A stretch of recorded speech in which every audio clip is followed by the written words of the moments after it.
bagaimana kabarnya hari ini? Semoga tetap dalam keadaan sehat ya, dan tetap bersemangat belajar dari rumah. Nah, kali ini Ibu akan mengajak kalian untuk belajar di sekolah. Pasti kalian sudah kangen kan belajar di sekolah? Nah, hari ini kita akan belajar tentang tata cara wawancara dan laporan hasil wawancara. Tapi sebelumnya, kita masuk ke kelas dulu yuk. A few minutes later. Nah, anak-anak, akhirnya kita sampai di kelas. Masih ingat atau tidak, ini kelas berapa? Iya, betul. Ini kelas 4B. Nah, sekarang kita akan belajar bersama tentang apa tadi? Tata cara wawancara dan laporan hasil wawancara. Ibu harap kalian memperhatikan dengan baik, karena nanti di akhir video ini Ibu akan memberikan giveaway berupa pulsa. Ya, bisa buat teman kalian untuk belajar dari rumah. Oke? Yuk kita lanjut belajar ya. Nah, anak-anak, kita mulai belajar ya. Kita mulai tentang tata cara wawancara. Nah, tata cara wawancara ini dibagi menjadi dua hal, yaitu yang pertama, tahap persiapan, dan yang kedua adalah tahap pelaksanaan. Untuk tahap persiapan, terdapat 5 hal yang harus kalian siapkan. Yang pertama adalah topik wawancara.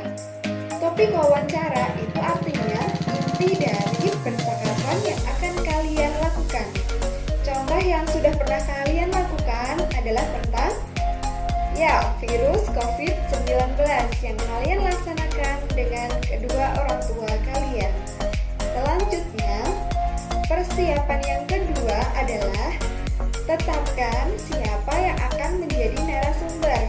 Nah, hal ini sangat penting. Jadi, sebelum kalian melaksanakan wawancara, kalian harus menentukan kira-kira siapa yang akan kalian tanya. Nah, kalau kalian sudah menemukan siapa yang akan menjadi wawancara, tahap yang ketiga adalah buat janji. Kalian wajib membuat janji terhadap narasumber, kira-kira kapan dan di mana kalian akan melaksanakan wawancara. Selanjutnya, tahap yang keempat adalah buat daftar pertanyaan. Nah, daftar pertanyaan adalah hal yang inti, karena tanpa ada pertanyaan, kalian tidak bisa melaksanakan wawancara. Dan yang terakhir yang harus kalian siapkan adalah peralatan. Apa saja sih peralatan yang harus kalian siapkan? Nah, yang pertama, alat tulis. Alat tulis ini berfungsi untuk mencatat jawaban dari narasumber, karena nanti kalian pada akhirnya akan membuat laporan wawancara. Dan peralatan yang kedua yang harus kalian siapkan adalah alat rekam atau kamera, atau bisa juga HP. Fungsinya untuk apa sih? Fungsinya itu untuk kalian bisa membuka kembali rekaman dari narasumber, sehingga ketika kalian ketinggalan mencatat jawaban, kalian bisa mengulangnya kembali dari rekaman tersebut. Lanjut ya anak-anak. Selanjutnya adalah tahap pelaksanaan. Dalam tahap pelaksanaan ini, kalian harus memperhatikan 5 hal. Yang pertama, berusaha untuk mengingat jawaban dari narasumber. Kemudian, kalian catat menggunakan alat tulis yang sudah kalian siapkan. Kemudian, yang kedua, selama kalian mencatat, tulis pokok-pokoknya atau inti informasi yang diberikan oleh narasumber. Dan ketiga, hal yang harus kalian perhatikan adalah bertanya secara jelas sesuai daftar pertanyaan dan tidak boleh terbelit-belit. Artinya, kalian langsung menanyakan hal yang ingin kalian tanyakan. Dan hal yang keempat yang harus kalian perhatikan adalah usahakan tidak memotong pembicaraan narasumber. Nah, di sini kalian harus sabar menunggu narasumber selesai memberi informasi.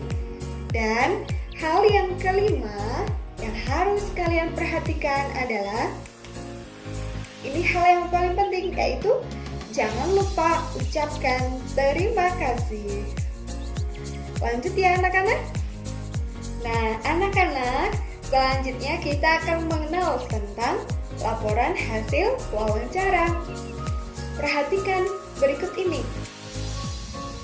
Laporan hasil wawancara bertujuan untuk memudahkan orang lain membaca dan mengetahui informasi penting yang telah kita peroleh. Jadi, ketika kalian selesai melakukan wawancara, kalian akan membuat laporan hasil wawancara. Dan laporan tersebut berfungsi agar orang lain tahu apa isi dan apa yang kita tanyakan kepada narasumber. Nah, anak-anak, dalam laporan hasil wawancara terdapat 6 hal yang harus kalian tulis. Yang pertama adalah topik wawancara, dan yang kedua adalah narasumber, yang ketiga pewawancara, yang keempat waktu dan tempat, dan yang kelima hasil wawancara, dan yang keenam adalah kesimpulan. Topik wawancara itu ditulis agar pembaca mengetahui pokok pembicaraan yang dilakukan selama wawancara. Jadi, topik wawancara ini harus kalian tulis supaya pembaca mengetahui inti dari pembicaraan saat melakukan wawancara. Selanjutnya, yang kedua adalah narasumber. Narasumber ditulis agar pembaca mengetahui siapa yang memberikan informasi terkait dengan topik wawancara. Jadi untuk poin narasumber ini kalian harus menuliskan nama dari orang yang kalian tanyai. Nah, anak-anak, poin yang ketiga adalah waktu dan tempat. Waktu dan tempat ini ditulis agar pembaca mengetahui kapan dan di mana pewawancara melaksanakan wawancara terhadap narasumber. Jadi untuk waktu kalian bisa tulis pukul berapa kalian melaksanakan wawancara. Kemudian untuk tempat kalian tulis di mana kalian melaksanakan wawancara. Misalnya kalian melaksanakan wawancara di rumah papa atau mama. Selanjutnya, poin yang keempat adalah hasil wawancara. Hasil wawancara ditulis agar pembaca mengetahui isi percakapan yang dilakukan oleh pewawancara terhadap narasumber. Untuk hasil wawancara ini biasanya berupa teks percakapan, yaitu tentang pertanyaan dan jawaban. Selanjutnya anak-anak, untuk poin yang keenam dan yang terakhir adalah kesimpulan. Kesimpulan dituliskan agar pembaca mengetahui hasil akhir kegiatan wawancara. Biasanya pada bagian ini ditulis dalam bentuk paragraf. Nah, jadi hal tadi itu yang bisa Bu Ratri paparkan ya anak-anak. Kita ingat lagi yuk kesimpulannya. Nah, dari dua hal tadi, yang pertama tentang tata cara wawancara, yaitu dibagi menjadi dua hal, tahap persiapan dan tahap pelaksanaan.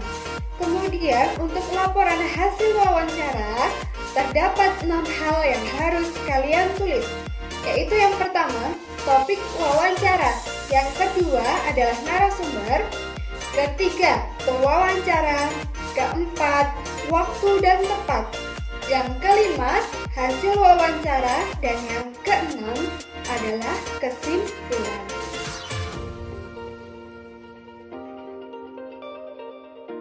Nah anak-anak, sesuai dengan janji yang Bu Ratri tadi ucapkan, di akhir video ini Bu Ratri akan memberikan giveaway berupa pulsa sebesar 50.000 untuk 2 orang pemenang. Nah caranya mudah, kalian ikuti format yang Bu Ratri paparkan berikut. Pertama, kalian tulis nama panggilan kalian. Kemudian yang kedua, tulis jawaban kalian. Perhatikan dan simak baik-baik pertanyaannya.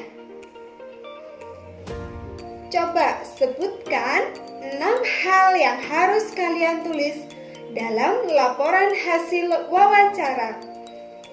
Jawaban bisa kalian tulis pada kolom komentar di bawah. Dan jangan lupa subscribe ya, supaya kalian tidak ketinggalan pengumuman giveaway ini. Karena giveaway ini akan diumumkan pada hari Minggu. Jadi jawaban terakhir Bu Ratri terima hari Minggu pukul 12. Oke anak-anak? Bu Ratri tunggu ya. Sampai jumpa.